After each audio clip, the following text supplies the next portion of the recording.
Welcome on Business TV live show.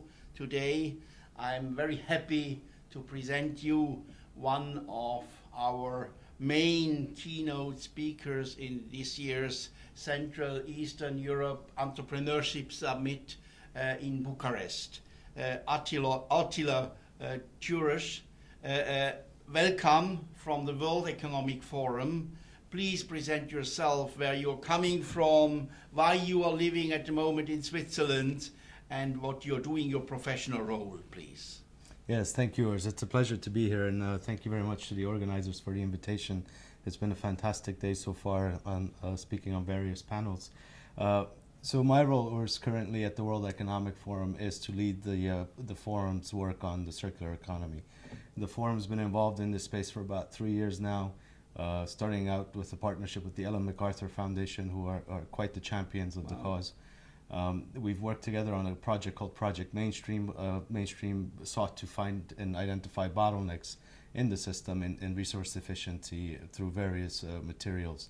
We looked at paper, we looked at plastics, we looked at intelligent assets. There's a brilliant report out called The New Plastics Economy. You can find it online. It was recently mentioned by President Obama in Washington, D.C. During Oceans Week. The key, I think one of the key buzzwords I would take away from this report is that Dave MacArthur last year at Davos mentioned that by year 2050, there will be more plastic in the sea than fish. Yeah. And this is a shocking wake-up call to a world that, one, has a serious issue managing its waste, managing its resources, and keeping in mind that natural resources, raw material, are finite. So through the circular economy, there's actually a real opportunity to keep material use that's already in the system continually looping through the system, so that we now have resource security. We also can improve risk management for companies. We can add to the bottom line for companies. This is good for countries' GDPs. This is great for climate, mitigating climate change, preserving the environment, and of course all the positive social elements involved with all of these.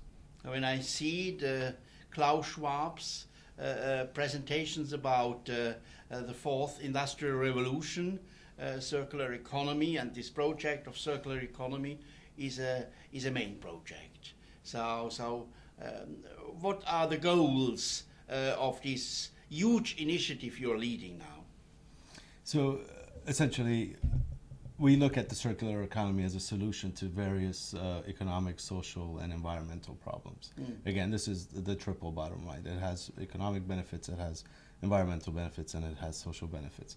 And of course, through the fourth industrial revolution, through all the new disruptive technologies that have emerged, the possibility of accelerating the transition from the linear economy to the circular one. So basically going from take, make, waste to take, make, make is incredibly timely now, through technology, through the sharing economy, through the business cases that are actually showing that this is a profitable business model, through the European Commission and its work in this space. Last December they released the framework. There are all sorts of financing mechanisms already, public money available to enhance the transition from the linear to the circular economy. So it's really a tipping point now for this space, and we see our role as the forum, as the international organization for public-private partnership, to play a key role in bringing the global stakeholders into this space who can accelerate this transition. I want to go more into the deep of this. You just mentioned it. I had the chance and the pleasure last year getting invited by the manufacturing companies in UK, and I spoke with people of Dell about their individual circular economy and how they are doing it. Can you give us some practical outcome-oriented information of different clients, what they are doing, what their focus is in circular economy versus another company maybe? Of course. Again, there are a number of business models, circular business models. I think traditionally it's been looked at from a waste management point of view. Like, how much of the material can we... Maybe start to show us, because we are greenhorns in that, start to show us, to describe why and how linear economy is going to circular economy. or what are the details? Sure. So again, I think that the industries and businesses that have realized the value of a circular business model are looking at, again, the triple bottom line. So Okay. it is actually profitable. It's highly profitable because you can actually ensure your access to resources, right? So you don't rely on the commodities market, which fluctuates and then prices fluctuate, but by keeping track of your material and keeping your material basically owned by yourself, you ensure your prices. Okay. So that would just be a Okay, very yeah. broad description. Yeah. But there are opportunities for all along the value chain for various companies, various industries. I think moving away from recycling in upcycling and downcycling of products, we might also say that refurbishment of products has become a very good business. According to some recent numbers from Accenture strategy, by 2030, this market space will actually be valued at about $4.5 trillion. So that's the size of the pie. Some innovators, some ahead of the curve thinkers have already gotten on board and are doing very well. There are some big machine manufacturers that now actually make more money through refurbished machines than they did from new ones. And of course, offering the same warranty as they would offer on a new one, giving the customer a price break, but with the same assurances. Yeah. You can see this in bulldozers and tractors. You can see this in medical scanning devices. Speaking of medical scanning devices, some companies are actually already offering products as a service. You can think of lighting that's being offered as a service. A perfect example is the airport, the Schiphol Airport. So there's a lot of opportunity there. Of course, there's also opportunities in recycling textiles. There are some clothing manufacturers that are now using 30% recycled cotton combined with 70% regular cotton, natural source cotton, and offering the same quality material. So again, closing the loop just a little bit on that. So these are just some business examples that have. I liked it. And when I spoke with Dell, they showed me that in all details, and then I learned that they are now having new repair departments, and where they are collecting the old products and repairing them, refreshing them, updating them. Totally new ways. Absolutely, and tech companies have a lot of opportunity of reclaiming very valuable material. I mean, think of all the precious metals that are in mobile devices. Yeah. If those end up in a dump, they're gone forever. But if that material can somehow be reclaimed, and one of the ways tech companies are looking at reclaiming is offering product as a service. So you're no longer selling your phone and your pad as an item that leaves ownership and then God only knows where it ends up. Yeah. But now you lease this product out. At the end of life, it comes back to you. You can try to refurbish it or cycle it into another product. Yeah. or I like that, but I would be very provocative now here when I see, on the other hand, for instance, smartphone technology. The companies are selling us, the market, every year a new type of smartphone, and they are not only having a new smartphone with new outer dimensions or new design, they also implement new technology. So they are really making big major changes from one year to the other year. And you just have bought your smartphone, and now maybe you understand the functions of the smartphone since 2 months because you learned. We are all learning organisms. Please compare that with circular economy and with the needs for the future. Well, this is exactly the point I'm trying to make, is that companies will continue to be able to innovate and creating new products. But instead of selling that product and losing track of the plastic and the precious metal that's in that product, they gain it back. So essentially, innovation will not stop. The revenues will not stop. In fact, there's a good chance that profits could increase and you have a steady market because you are leasing your product. You're giving it to somebody who's loyal to your brand, to your product, and this is all of a sudden now a sustainable circular product that is no longer polluting the environment, that no longer requires raw material to build it. So basically, the phone you lend out for a year or two, Yeah. you get it back and you build a new phone from Very it. good. I And like you that. I like that. So I think the former old companies of repair, when I think to the shoe companies or to other companies, they are now reinstalled again in a new direction, maybe. Yeah, absolutely.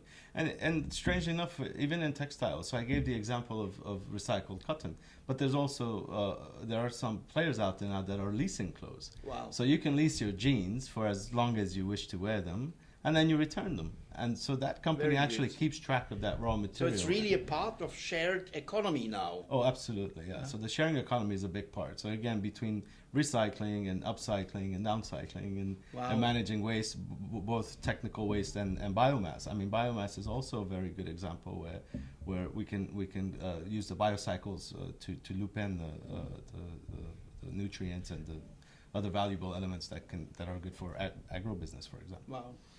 When you say that, it sounds so easy, and it sounds so clear, and there's no condition, and we are already doing that. But is this future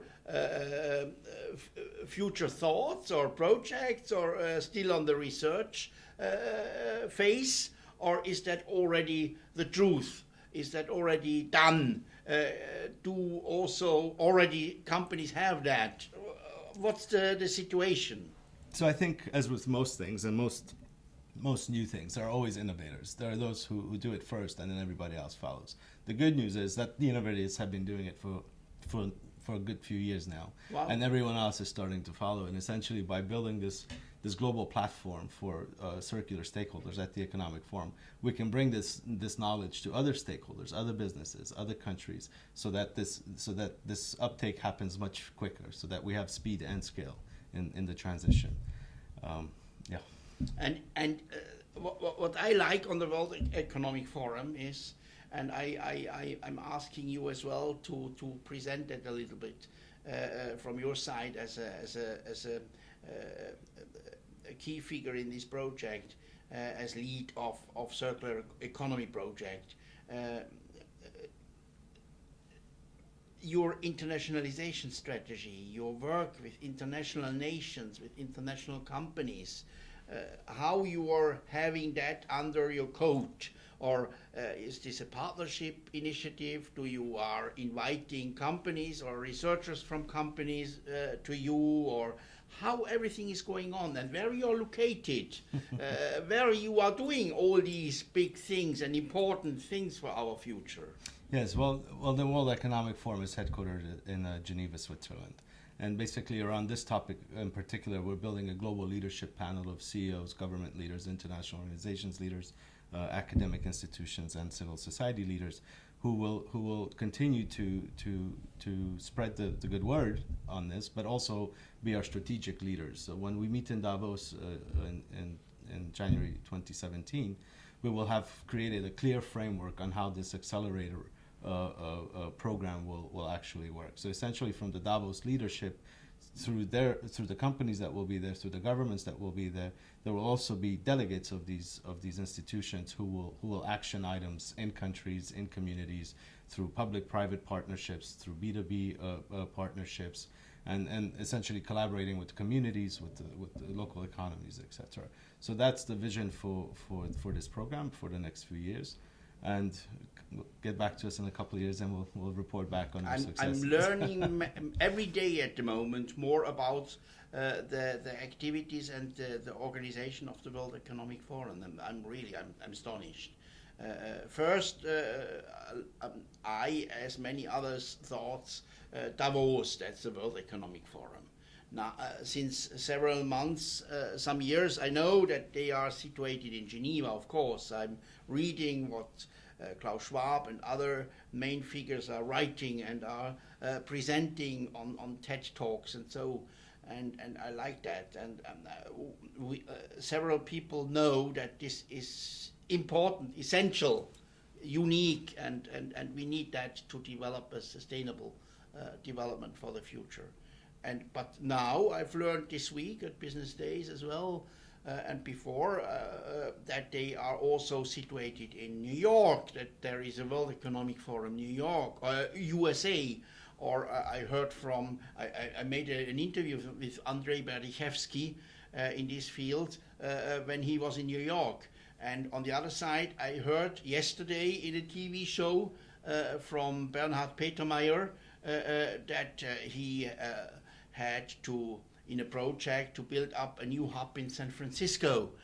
So it is very internationally. Yes, absolutely. So we do have physical locations in Geneva, New York, San Francisco, Tokyo, and Beijing. Wow. So these are our physical locations, but we also have a global online platform through which we can virtually connect our communities. And of course, Davos, our flagship event, is of course world renowned. But aside from Davos, we have an annual meeting in Africa, we have an annual meeting in China, wow. we have an annual meeting in India and in the MENA region. So you go into the regional markets. Regional spaces, because it's really not just market based, it's also policy based. So we work with world governments, we work with civil society, so we work from the highest level of leadership from Davos all the way down to local communities through our Global Shapers program, who are thousands and thousands of young people around the world that are working to improve their communities. Wow. So it's actually, I think perhaps you should do a bit better marketing to explain to the world that... And I think I like that. Everybody, I think, I don't know any one person who is not behind the World Economic Forum in Davos, but that they are not only speaking about something and having good and very theoretically visions together with other politicians, that they have an own big research team, specialists like you, who are really knowing from what they are speaking, and that you are working and networking together with specialists from companies. That is new for me, and I like that, really. I really like that. I'm you don't have a fan base, I think. I'm sure I will after today. But yes, I think that's precisely right. I think there is this perception that the forum just brings together global leaders and does some good thinking and talking in Davos about what needs to happen to improve the state of the world. But of course, aside from that, the forum is very heavily involved in actioning items. We had a great program, still have a great program called Grow Africa, which was initiated with the G7 countries, President Obama, and the World Economic Forum to accelerate investment in African agriculture. Wow. This was launched about 3 years ago. They were, already the partnership committed $10 billion into investing in Africa. Within 2 years, $2 billion have already been spent. So these are actual outcome-based projects, programs that have a clear target. The same as accelerating the circular economy. We have very clear targets on what we want to achieve by when, and for very important reasons. Again, very good. I like that, and I like that you are here as well, because this dissemination of these ideas are very important for entrepreneurs. And here we at the Central Eastern Europe Entrepreneurship Summit of the year, having 1,500 entrepreneurs in our area now, and all of them, when they are building up startups or kick-offs or spin-offs, developments, when they are creating new projects, they want to go into the right way, into the right direction, and not in an old-fashioned direction, and then they has to change. So I like that, really. Yeah. Shortly said, leapfrog. Yeah. No, you're absolutely right. Yeah. In the OECD countries, there's been a lot learned through the past, 50 and 100 years through the traditional linear economy, through industrialization. Yeah. A lot has been achieved. A lot of advancement in healthcare, in reducing infant-child mortality, maternal mortality, poverty reduction. Human rights, etc. I mean, there has a lot been achieved through industrialization and the linear economy, but the reality is now that again our resources are limited, and if we don't manage them properly, we'll use them up, and then that's it. Yeah. Then we move to Mars. Yeah. No, I really like that, and I see that more and more companies want to go in this direction. Mm-hmm. And we have here now companies from all over the Eastern and Central European area, but we have also here now the first entrepreneurs from Africa who came alongside and wants to learn with other colleagues. So the learning aspect of everything, of learning organisms creating peers, and I think is very important for the future. No, absolutely, and I would also say that emerging economies, middle-income countries, can actually take a lot of lessons learned from almost fully developed economies to not make the same mistakes. Yeah. So a lot of the practices that have been unsustainable or not green or quite frankly expensive, these lessons learned can already be applied in the middle-income economies, right, or emerging economies. So essentially, leapfrogging the linear economy strictly into the circular one has massive financial implications, risk implications, etc. So it is important forums like business days to of course learn alongside the World Economic Forum and what we've done in other international institutions. Again, in this digital age, it's very easy to transfer this knowledge, and it's very important also to connect face to face so that we can transfer these experiences and bases of knowledge. I have a last question because of our limit of our time. When I now have the chance to have you as a lead of this huge project and important project of circular economy of the World Economic Forum here, I of course ask you straight on, is there a recent development? Is there something new? Can you give us some news who are very, very, I say, very, very new? What are the newest developments at the moment in the project? What you have? Are there some changes of the project pathway, or did you have some special outcomes now already, or what you are disseminating, which direction you can say us where is going to? So we just mentioned that this new platform that we're designing called Accelerating the Circular Economy will officially be launched at Europe. It will involve 9 regional hubs, which will be action platforms, as I mentioned before. 9 global hubs, which will be action platforms for governments and companies and all stakeholders to collaborate to facilitate transitions here.